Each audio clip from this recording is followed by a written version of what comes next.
Hello everybody, कैसे हो? I hope सब अच्छे होंगे। ओके, अब आपकी स्टडी काफी अच्छी चल रही होगी।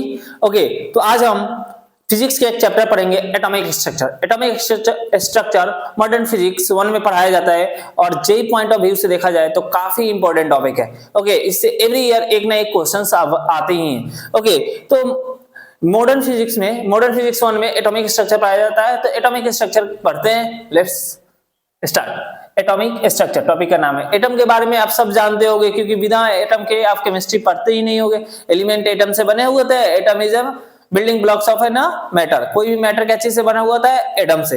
ओके, एटम के अंदर क्या होता है? इलेक्ट्रॉन, प्रोटॉन, न्यूट्रॉन होते हैं। आप सब जानते हो प्रोटॉन न्यूट्रॉन कहां पे होता है? न्यूक्लियस पे होता है। इलेक्ट्रॉन चारों तरफ एक ऑर्बिट में घूमता है।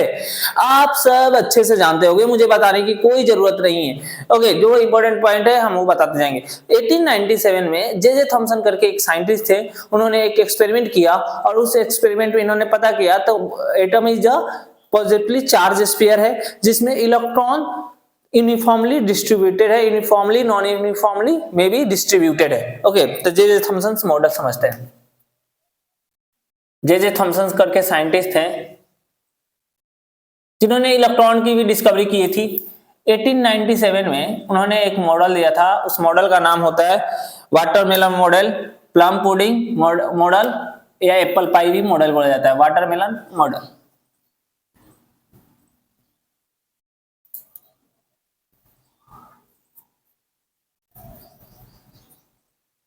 And atom. उन्होंने बोला था कि एटम एक वाटरमेलन की तरह होता है। मान लीजिए वाटरमेलन है। ओके, वाटरमेलन को आपने बीच से काट दिया। अब देखते हो कि उसके चारों तरफ मेलन के अंदर, वाटरमेलन के अंदर सीड्स डिस्ट्रीब्यूटेड रहते हैं, यूनिफॉर्मली और नॉन यूनिफॉर्मली में भी। ओके, तो उसी तरह इलेक्ट्रॉन इसके चारों तरफ स्फीयर में डिस्ट्रीब्यूटेड है। ओके, चलिए यही मॉडल था। और वाटर जे थॉमसन ने कुछ बातें बोली थी कि एटम इज इनडिविजिबल, एटम को तोड़ नहीं सकते हैं। Atom is a positively charge sphere. इन्होंने इलेक्ट्रॉन की पोजीशन नहीं बता पाई थी। बहुत सारी खामियां थी, ड्रॉबैक थे, जिस कारण इस मॉडल को क्या कर दिया गया? डिस्कार्ड कर दिया गया। इस मॉडल को हम पढ़ते नहीं है आगे। ओके, ज्यादा यूज भी नहीं होता है। स्टेबिलिटी ऑफ एटम बताता नहीं है कि एटम स्टेबल क्यों है, जिस कारण वाटरमेलन मॉडल को डिस्कार्ड कर दिया गया। ओके, तो नेक्स्ट मॉडल था Rutherford model. Rutherford alpha particle experiment या रदरफोर्ड मॉडल। रदरफोर्ड करके साइंटिस्ट थे, 1993 में आए थे। रदरफोर्ड ने रदरफोर्ड ने न्यूक्लियस की खोज की थी। देखते हैं Rutherford experiment. Rutherford gold foil या alpha scattering experiment.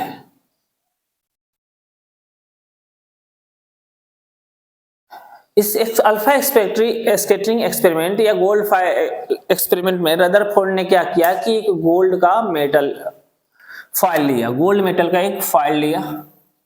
Okay, gold का एटॉमिक नंबर AU होता है।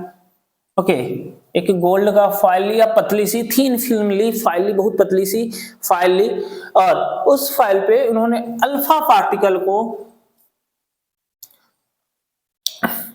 इंसिडेंट करवाया। अल्फा पार्टिकल हो गया क्या? इंसिडेंट कराया। अल्फा पार्टिकल क्या होता है? तो alpha particle is nothing, it is helium, positively charge helium ion है। ओके, He2+ आयन है। Okay, positively charge He2+ ion, यानी कि यहां से He2+ आयन से हम बोल सकते हैं कि मास ऑफ हीलियम कितना होगा? 4 यूनिट होगा, 4 mu। ओके, और चार्ज ऑफ हीलियम कितना होगा?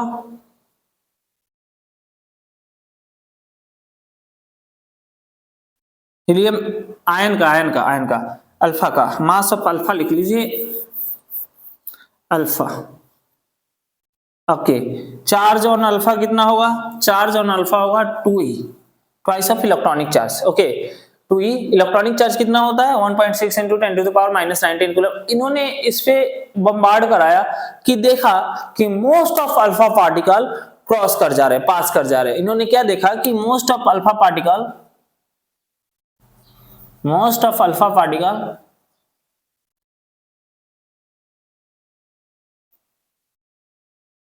crosses the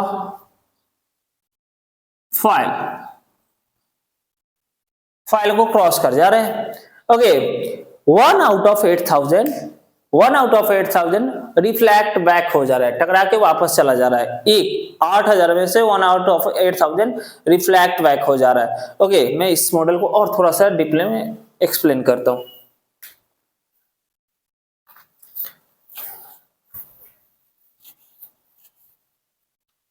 मान लीजिए एक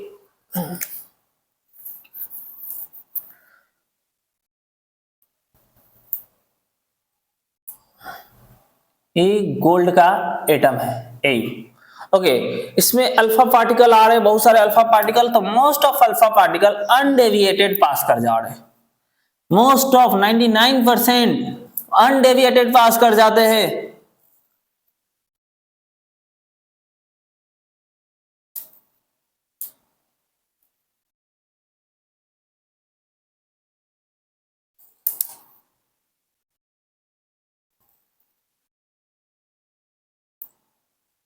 यही था रदरफोर्ड एक्सपेरिमेंट। रदरफोर्ड ने न्यूक्लियस का भी खोज किया था। ओके, 1/8000 आया टकरा के फिर 180 से रिफ्लेक्ट भाग गया। तो इससे क्या हुआ, ऑब्जर्वेशन क्या मिला इस एक्सपेरिमेंट में? ऑब्जर्वेशन क्या हुआ? पहला ऑब्जर्वेशन था कि most of alpha particle I hope सब समझ गए होंगे, पॉजिटिवली चार्ज आयन होता है। Most of alpha particle passes undeviated। okay, 1/8000 reflect या retrace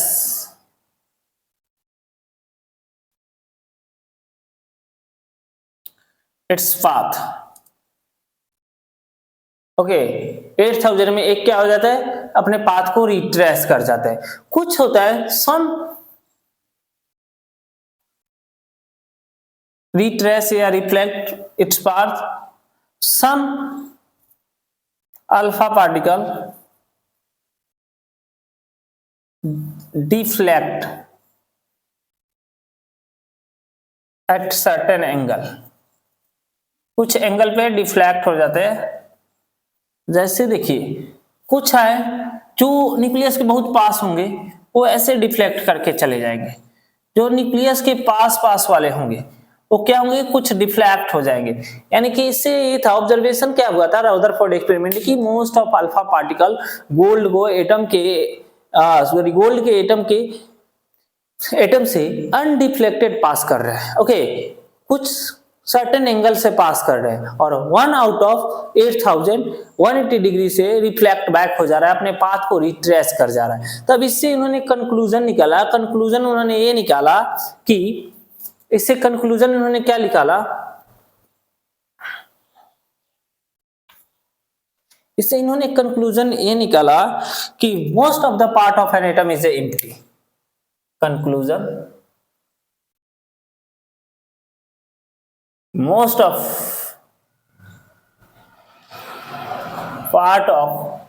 of a space of an atom is empty, खाली है। Okay, whole mass concentrated at center of an atom which is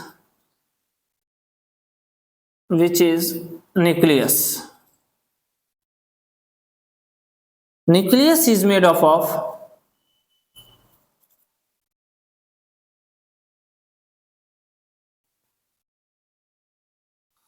proton and neutron, जिससे आगे चल के हम लोग nucleon बोलेंगे, प्रोटॉन एंड न्यूट्रॉन। ओके, इन्होंने एक कंक्लूजन रदरफोर्ड एक्सपेरिमेंट से ये कंक्लूजन निकला, रदरफोर्ड ने एक्सपेरिमेंट किया था, ये लगभग 1912 में हुआ था, 1912 में हुआ था। ओके, इसी समय हमारा प्रोटॉन भी डिस्कवर हुआ था। ओके, तो most of space of an atom is empty, atom का बहुत सारा स्पेस क्या है, खाली है, जिस कारण क्या होता है, अल्फा पार्टिकल अनडेविएटेड पास कर गए थे। Okay, whole mass concentrated at the center of an atom which is nucleus, जो भी मास है एटम का वो कहाँ पे, उसके सेंटर पे है। ओके, जहां से ये सेंटर पे बहुत ही ज्यादा मास है, बहुत ही मास है। ओके, और उस सेंटर को बोलते हैं हम न्यूक्लियस, और न्यूक्लियस जनरली मेड होता है, generally made up of proton and neutron, proton और न्यूट्रॉन से बना हुआ रहता है न्यूक्लियस। इन्होंने इतनी बातें बोल के रख दी। ओके, और कुछ रिजल्ट भी दिए, वो रिजल्ट हम देखेंगे। एक तो उन्होंने result radius of an nucleus calculation सिखाया था। ओके, साइज ऑफ एटम बताया था। चलिए, तो हम वो सब कैलकुलेट, वो सब हम निकालेंगे अभी। इसे मुझे मिटाने दीजिए।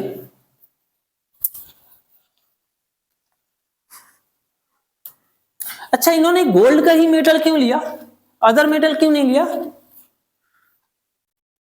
लिख लीजिएगा, why gold metal, why gold metal is used because of, पहला, ये नोवेल मेटल है, नोवेल मेटल है जिसका रिएक्टिविटी क्या है, लो है, किसी से रिएक्टिविटी नहीं करता, रिएक्शन ही नहीं करता है। दूसरा था कि इसका एटॉमिक नंबर हाई है, atomic number is very large as compared to other matter, is very large as compared to other metal। इन्होंने ये बातें दो कारण है जिस कारण हम गोल्ड को एज अ मेटल यूज करते हैं। रदरफोर्ड एक्सपेरिमेंट में गोल्ड का फॉयल यूज किया जाता था। ओके, चलिए आगे देखते हैं।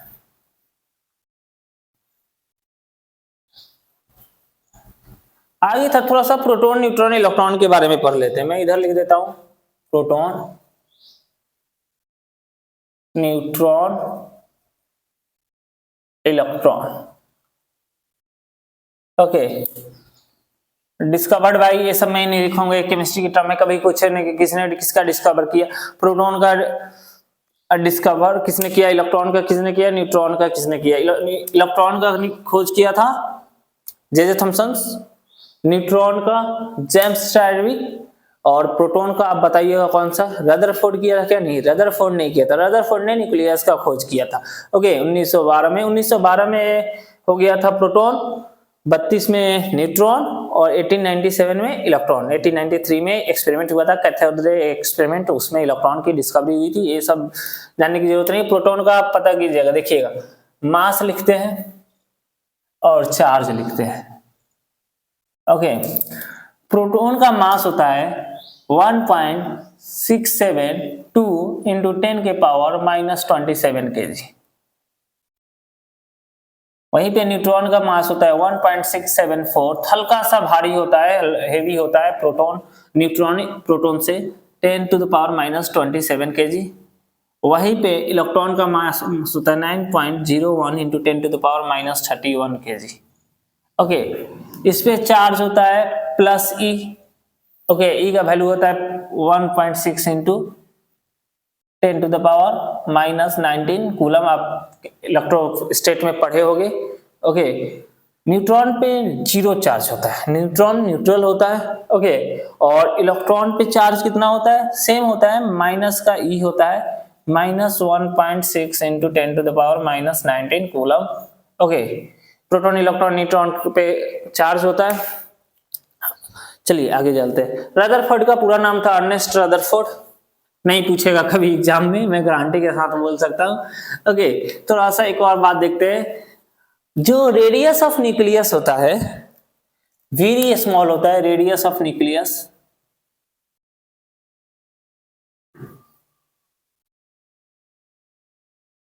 1 फर्मी होता है। 1 फर्मी यानी 10⁻⁻15 मीटर होता है, काफी छोटा होता है। और रेडियस ऑफ एटम होता है 1 एंगस्ट्रॉम 10⁻⁻10 मीटर। ये डाटा हमें याद होना चाहिए। Radius of nucleus by radius of atom देखा जाए और सॉल्व कीजिएगा तो 10⁻⁻15 अपॉन 10⁻⁻10 जो आ जाएगा 1/10⁵ यानी कि रेडियस ऑफ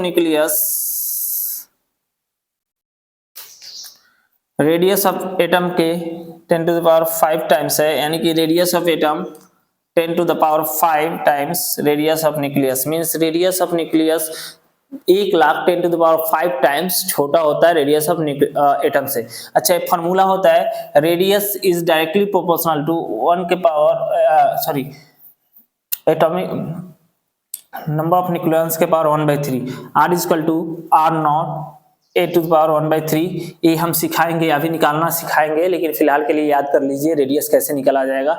चलिए अब आगे बात करते हैं इस पे। इतना डाटा तो आपको याद होनी चाहिए मेरी अंदाज से, अगर नहीं याद है तो याद कर लीजिए, क्योंकि आपको केमिस्ट्री में ऑलरेडी पढ़ा दिया गया होगा। पूरा लेक्चर केमिस्ट्री का ही चल रहा होगा, एटॉमिक स्ट्रक्चर। अभी आज पूरा लेक्चर एटॉमिक स्ट्रक्चर केमिस्ट्री का ही चल रहा होगा। सबसे बात करते हैं कि मान लीजिए न्यूक्लियस है, न्यूक्लियस में न्यूट्रॉन प्लस प्रोटॉन होता है। न्यूट्रॉन प्लस प्रोटॉन न्यूक्लियस देता है, जिसे न्यूक्लियॉन बोला जाता है। और इससे कुछ दूरी पे इलेक्ट्रॉन है जो चारों तरफ सर्कुलर ऑर्बिट में रिवॉल्व करता है। ओके, ये बात हमारे रदरफोर्ड साहब ने बोली थी। ओके, जब ये रिवॉल्व कर रहा हो तो कि भी वेलोसिटी से इधर मूव कर रहा होगा। ओके, इस पे एक फोर्स लगता होगा कि कूलम्बिक फोर्स, क्योंकि प्रोटॉन के पास होता है प्लस जेड। जेड क्या होता है? एटॉमिक चार्ज होता है। ओके, प्लस जेड चार्ज होता है, जेड होता है एटॉमिक नंबर, ये होता है इलेक्ट्रॉनिक चार्ज। और इलेक्ट्रॉन के पास चार्ज होता है माइनस का होता है, और प्रोटॉन के पास होता है पॉजिटिव चार्ज होता है। तो दोनों के बीच में एक फोर्स लगेगा, कूलम्बिक फोर्स, और फोर्स ऑफ अट्रैक्शन होगा, यानी कि प्रोटॉन इलेक्ट्रॉन को अपनी तरफ खींचेगा। ओके, जब ये रिवॉल्व कर रहा होगा तो इसके पास एक सेंट्रीपिटल एक्सेलरेशन होगा। Okay, v²/r। Okay, v²/r। चलिए देखते हैं। तो अब क्या करेंगे कि इलेक्ट्रॉनिक चार्ज कूलम्ब फोर्स कितना होगा? Z e² q1 q2 upon 4πε0 उस रेडियस का स्क्वायर। ओके, 4πε0, f0 क्या होता है? परमिटिविटी ऑफ फ्री स्पेस, इसका वैल्यू होता है 8.85 × 10⁻⁻²। ओके, पाई एक कांस्टेंट है। ओके, और उतना ही फोर्स इसको सर्कुलर मोशन में रखने के लिए एक सेंट्रीपिटल फोर्स लग रहा था, अंदर की तरफ, बाहर की तरफ सेंट्रीफ्यूगल फोर्स। वो कितना लगेगा? मास इनटू सेंट्रीपिटल एक्सेलरेशन। दोनों फोर्स को इक्वल कर दीजिए तो हम लिख सकते हैं ZE², स्क्वायर मत कीजिएगा, यहाँ पे गलत हो गया था, upon 4πε0 r² equal to mass into centripetal acceleration. ZE², Z होता है एटॉमिक नंबर या number of proton, 4πε0 r² equal to mv² upon r। Okay, r get cancel, यहां से हमें v मिलेगा under root ZE² upon 4πε0 r। Okay, r cancel हो गया, ZE² भी मिला upon 4πε0 into r into m। Okay, जब हमें वेलोसिटी मिल गया तो इसका काइनेटिक एनर्जी बता सकते हैं क्या? तो काइनेटिक एनर्जी कितना होगा? एक मिनट, आते हैं। काइनेटिक एनर्जी कितना होगा इधर लिख सकते हैं, कैमरे में आ रहा है। ओके, कैमरे में आ रहा है। ओके, तो काइनेटिक एनर्जी होता है half m v square. Okay, तो हाफ एम वी स्क्वायर कितना आ जाएगा, तो वी स्क्वायर आएगा Z e square upon 4 pi F naught upon f naught r into m. M cancel हो गया, आएगा Z e square upon 8 pi F naught r. ये हमें काइनेटिक मिला। पोटेंशियल एनर्जी, पोटेंशियल एनर्जी अगर इस चार्ज के कारण देखा जाए तो पोटेंशियल एनर्जी कितना होता है, तो पोटेंशियल एनर्जी होता है के Q1 Q2 upon r. Okay, potential की एनर्जी कितना होगा, Z e square upon 4 pi F naught are. Okay, minus का होगा। माइनस का क्यों होगा, क्योंकि सिस्टम बाउंडेड है। अगर बाउंडेड है, सिस्टम बाउंडेड है तो चार्ज निगेटिव इसकी तरफ लगेगा माइनस का, क्योंकि इन माइनस है। ओके, इलेक्ट्रॉन पे नेगेटिव चार्ज होता है, तो सिस्टम बाउंडेड है। इसका कहने का मतलब है कि सिस्टम क्या है अपना, बाउंडेड है। सिस्टम बाउंडेड है, very good, no problem. System क्या है, बाउंडेड है। ओके, टोटल एनर्जी, तो टोटल एनर्जी सॉल्व दोनों को जोड़िएगा तो आएगा माइनस का Z e square upon 8 pi F naught are. Okay, यहां से एक और रिजल्ट मैं लिख सकता हूं, लिख लीजिए, दोनों लिख लीजिए अच्छे से। यहां से आर भी निकाल सकते हैं। ओके, टोटल एनर्जी हमें भी मिल गया, आर भी मिल जाएगा।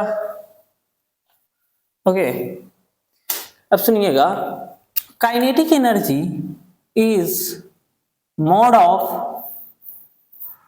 Of total energy equal to mod of potential energy का हाफ।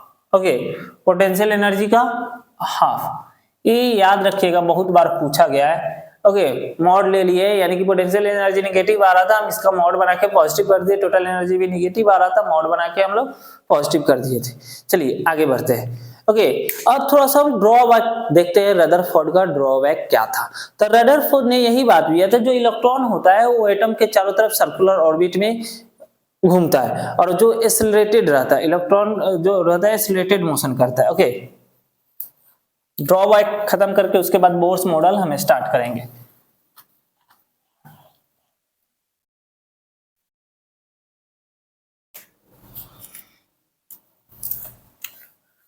तुम्हें चाहते हैं ऐसे, drawback, drawback of Rutherford experiment. Rutherford experiment,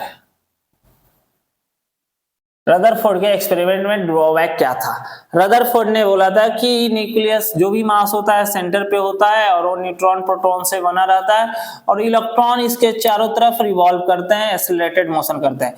तो एक्सेलरेटेड मोशन करते हैं सर्कुलर ऑर्बिट में। ओके, सर्कुलर ऑर्बिट में कोई अगर एक्सेलरेटेड मोशन कर रहा हो, तो मैक्सवेल ने बोला था कि, मैक्सवेल ने यही बोला था कि अगर कोई भी चार्ज, इलेक्ट्रॉन क्या एक चार्ज है, इस पे चार्ज होता है -1.6 इंटू 10⁻⁻19 कूलम। अगर कोई चार्ज एक्सेलरेटेड मोशन कर रहा हो तो वो अपना एनर्जी कंटिन्यूअस लूज करेगा। ओके, वो इलेक्ट्रोमैग्नेटिक वेव रेडिएट करेगा। अगर इलेक्ट्रोमैग्नेटिक वेव रेडिएट कर रहा है, यानी कि अपना एनर्जी लॉस करेगा, और एनर्जी लॉस करते करते करते करते करते करते करते करते करते करते करते फाइनली उसके सेंटर में गिर जाएगा और अनस्टेबल रहेगा। एनर्जी क्या होगा, लॉस करेगा, और लॉस करेगा, एनर्जी रिलीज करेगा, रिलीज करते करते करते करते करते करते करते करते स्पाइरल पाथ फॉलो करते करते करते करते करते करते करते करते फाइनली इसके एटम के सेंटर पे फॉल कर जाएगा, और एटम वहीं पे खत्म हो जाएगा। लेकिन इन रियलिटी ऐसा नहीं होता है। ओके, तो इन्होंने बोला था, मैक्सवेल ने बोला था कि, मैक्सवेल क्या बोला था कि अगर कोई इलेक्ट्रॉन एक्सेलरेटेड हो, एक्सेलरेटेड मोशन परफॉर्म कर रहा हो, तो एनर्जी रिलीज करेगा, एनर्जी रिलीज करेगा in the form of electromagnetic radiation. Electromagnetic radiation, इस पे हम बात करेंगे होता क्या है radiation. So electron continuously loss energy